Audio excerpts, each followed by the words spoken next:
Zee 24 तास एक पाऊल पुढे। तर मंडळी, कानबाई खानदेशने आणखी एक मोठी ओळख.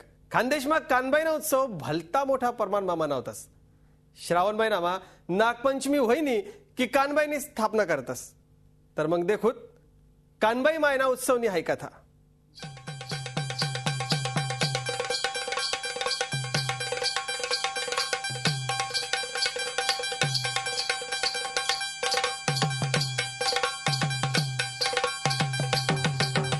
कानबाई हे मानेल नवसले पावणारी देवी मायशे.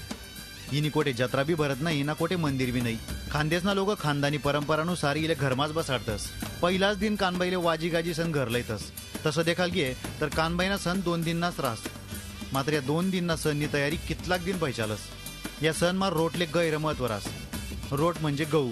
भाऊबंधना लोक या रोटनी पूजा करीसन त्याने पोया बनायसन खातस. आणि या रोट सरेपर्यंत आख्खा भाऊबंधना लोक एकंदर राहतस.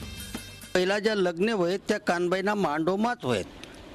कानबाईनी स्थापना करणी पडस आणि कानबाईनं विसर्जन वस.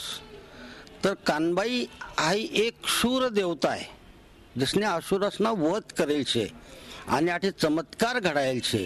खानदेशना लोकेशनी पूर्ण श्रद्धा कानबाईवर शे. तांब्यावर नारळ ठिसन त्याला नथ लायसन कानबाईना मुख तयार करतस. काही जण कानबाईना मुखवटा बी लावतस.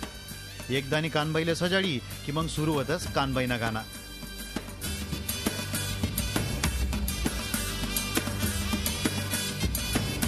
दुसरा दिन कानबाईले नदीवर लय जायसन निरोप देतस. तिने पूजा करीसन तिनं थटेच विसर्जन बस. हा जो सण राहतो तो दिवाळी सारखाच आम्ही साजरा करतस. घरनी सजावट तशी रास. आम्ही नाचतस कुदतस. एखादं लगन जसं प्रत्येकना घर असना तसं कानबाईना बद्दल हाय लगनच रास आमना घरमा असं आम्ही मानी सण चालतस. खानदेशनं वेगळे पण सिद्ध करणारी अशी ही कानबाई सणनी प्रथा आज बी तिथलाच जोरमा आणि भक्तिभावातून सुरू शे. झी 24 तास साठी प्रशांत परदेशी, धुळे. झी 24 तास एक पाऊल पुढे.